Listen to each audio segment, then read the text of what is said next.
Just days after news broke of investigations involving Michael Jackson and alleged claims of child abuse, the Jackson family attended a packed-out news conference originally called to promote their TV special and stood in defense of their superstar family member. Jermaine read from a statement that said, quote, "The entire family stands firmly at his side. We wish to state our collective, unequivocal belief that Michael has been made a victim in a cruel, obvious attempt to take advantage of his fame and success." When a London newspaper printed a false story quoting Jermaine as saying he had doubts whether his brother was indeed innocent, Jermaine threatened to sue the publication for $200 million. The singer said he never spoke with the London Daily Express, which published the story, quote, "It is false and it is wrong, and they will pay," Jermaine Jackson told the Associated Press. Jermaine clarifying that he and his family are behind Michael 1,000%, as Michael continued to battle allegations of child molestation. However, those absent from his statement included Jermaine's sister LaToya, who was estranged from the family and baiting the press with statements that put doubts in the public's mind over Michael's innocence. When LaToya held her own press conference where she strongly implied she believed the allegations made against Michael, Jermaine and other family members gathered outside their gated estate in Los Angeles and disputed her claims. Quote, "There is no validity to what she is saying. She knows that she is Michael Jackson's sister and that people will listen." He added his sister has no credibility. Quote, "It is absolutely not true. My brother is not a child molester. This has got to stop." Considering the turmoil caused by Michael's legal woes and the cancellation of his tour due to his need for treatment for an accelerating painkiller addiction, the Jacksons Honors TV special was postponed to February 1994, and the event would now take place in Las Vegas. In a press release, Jermaine said the family wanted to rally behind Michael and let him recover. Quote, "This event was designed to convey to the world the family's joy in coming together in unity and harmony," Jermaine Jackson said. Quote, "In order to do so, our family has concluded that additional time should be allowed for Michael to fully recuperate." As executive producer, Jermaine hoped this would allow their primary talent to recover and prepare to perform in what he hoped would be his triumphant return, Michael Jackson's first television appearance since the allegations. Hoping to attract record-breaking viewing figures like that of Michael's Super Bowl halftime performance and sit-down interview with Oprah the year before, the Jackson family didn't have any other option but to wait and continue to work on Michael. As chairman of special events, Howard Bacharach stated, quote, "Without him, NBC was uninterested in doing the show, and no one had control over the primary attraction." However, Michael wasn't playing ball. He appeared on television during the 26th NAACP Image Awards a month before and agreed to attend the Jacksons' Honors special, but wasn't willing to commit to anything more despite his family's pressure tactics. Quote, "There are a lot of stories out there," Jermaine told reporters. Quote, "But I think that television needs to get back to family stories. We're in need of great things that are going to feed our kids' minds, family, morals, principles, and values. That's what this is all about. Family, caring for family." Although the show's premise was supposedly rooted in the Jacksons' moral integrity and wholesome family values, this conflicted with their dysfunctional dynamics that had long played out in the tabloids, LaToya's allegations of child sexual abuse, and Michael's own account of his father's brutal disciplinary methods. Making his first public appearance since settling with a $20 million payout, Michael Jackson appeared on stage an hour into the hour-and-a-half broadcast and was met with a 5-minute-long standing ovation. After making a short speech, he presented an award to Motown founder Berry Gordy and his close friend Elizabeth Taylor, ending the show by performing only a few lines of the song "If You Only Believe" with his extended family. A financial fiasco. When compared to Jermaine and the Jackson family's lofty ambitions, the Jackson Family Honors was a huge disappointment for both audiences and executives, and as a result was a massive commercial failure.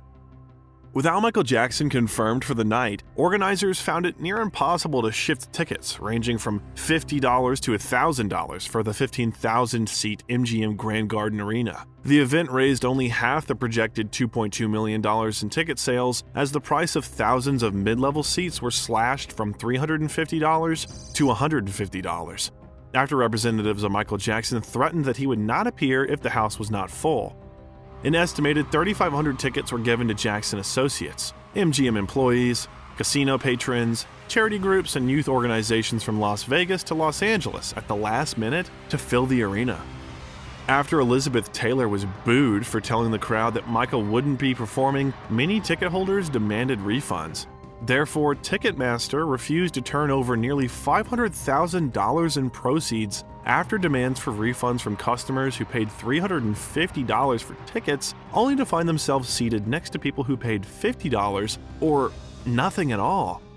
The MGM Grand Hotel froze an additional $400,000 in box office proceeds after encountering similar ticket complaints, and also to cover $70,000 worth of room service charges racked up by the Jacksons' entourage, as well as other labor costs associated with the event. Many contributors to the ceremony complained that they hadn't been paid for their services.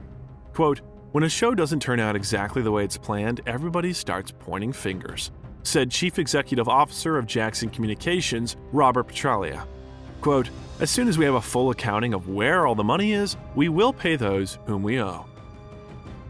Originally intended to raise money for causes close to the family's heart, those associated with the production questioned the legitimacy of the Jackson Nonprofit Foundation. Quote, "The Jacksons advertised this concert as a charity benefit, but all they really ended up doing was throw themselves a big, lavish party," said an executive. Quote, "All this negative stuff is just being cooked up to take away from the beauty of what took place," Jermaine said. Quote, "I'm sick and tired of people picking on the Jacksons. This family did not spend hardly any money in Vegas. I didn't make one penny off this show. I'm doing the best I possibly can. These people will get a check as soon as I get paid."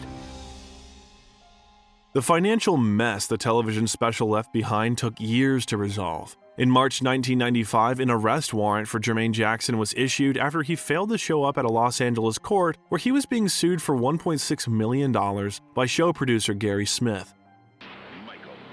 Jermaine argued that their loss in revenue was due to Michael's alleged abuse of children, which led to an exodus of talent and lack of interest in tickets. Jermaine also admitted that he was under pressure to have Michael perform.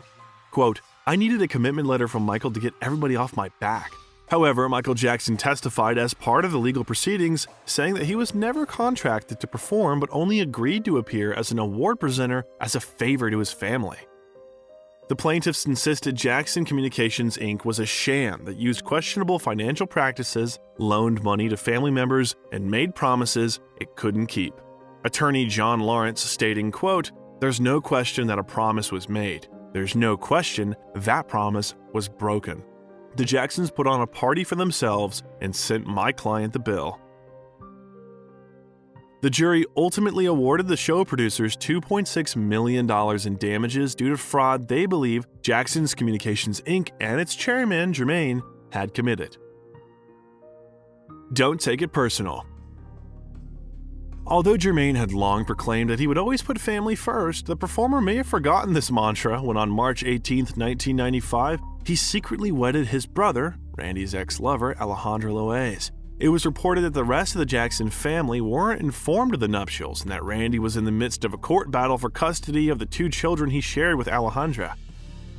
Only adding to the family drama was Jermaine's ex-girlfriend and mother of two of his children, Margaret Maldonado, who went on national television slating Jermaine, calling him a cheat and a deadbeat dad after he left her to marry his brother's former girlfriend. Maldonado proclaiming, quote, "I had to explain to my children, not only did Jermaine and I break up, but that their aunt is their stepmother and their cousins are now their brother and sister. He denied paternity of our children. He didn't want to pay child support." As a result, the children reportedly underwent a paternity test, which came back positive that he was indeed their father. Jermaine fired back, calling his ex, quote, "the biggest liar going. She'll say and do anything to get attention. What disturbs me the most is that she says I am a deadbeat dad. I've already paid her support for 3 years. I know those are my children." More marital dramas ensued after Alejandra had given birth to their first child together when press stories circulated that Jermaine was having an affair with his assistant. Jermaine insisted he was happily married, and when asked whether he and Lane had ever been romantic, Jermaine replied, quote, "LaWanda has known the family for many years. There was a misunderstanding." He added, quote, "You can say what you want to say. It's not going to do any harm or good. My personal life is fine." Jermaine's new wife acknowledged that their marriage has had its ups and downs, but still they were happy.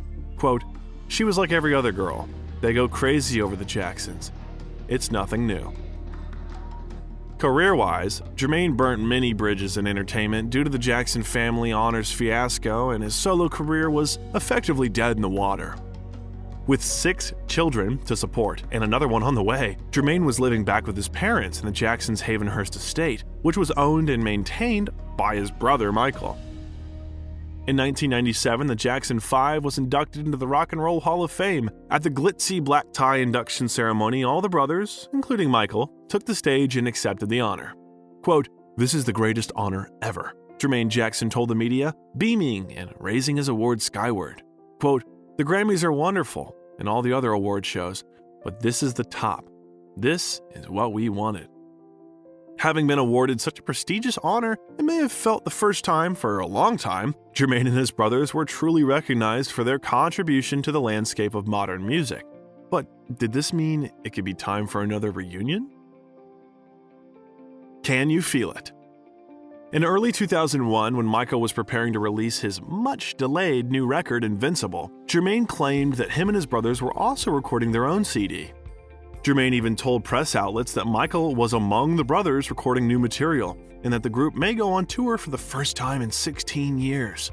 Although publicists for Michael Jackson did not return telephone calls seeking comment. However, despite Jermaine's tendency to tease without coming up with the goods, in that July, a Jackson's reunion was announced. That crucially included Michael. As part of the promotion for Michael Jackson's new record, a celebratory television special was being planned, which included a segment where Michael would perform on stage with his brothers as the Jacksons. Naturally, the brothers were excited for their long-awaited reunion on stage in front of thousands at Madison Square Garden, which was to be broadcasted to millions more around the world. However, it was reported that a divide between the brothers meant that Jermaine was reconsidering whether to join the reunion after all. Quote, "I am sorry Jermaine has chosen not to participate in this event," said David Guest, the show's producer. Quote, "This is an event from Michael Jackson. It is a salute to a truly great and legendary artist. Jackie, Tito, and Marlon, original members of the Jackson 5, will join their brother Michael on stage for this very special reunion." Jermaine reportedly digged his heels in to protest the event's exorbitant ticket prices, which ranged from $45 to $2,500, and the number of celebrities sharing the stage, with early plans for the Jacksons to perform with boy band NSYNC. Quote, "Performing together has been something that all the brothers and our parents have been looking forward to for 18 years, Jermaine said in a statement. Quote, "We do not think we should share this most precious and memorable moment with anyone."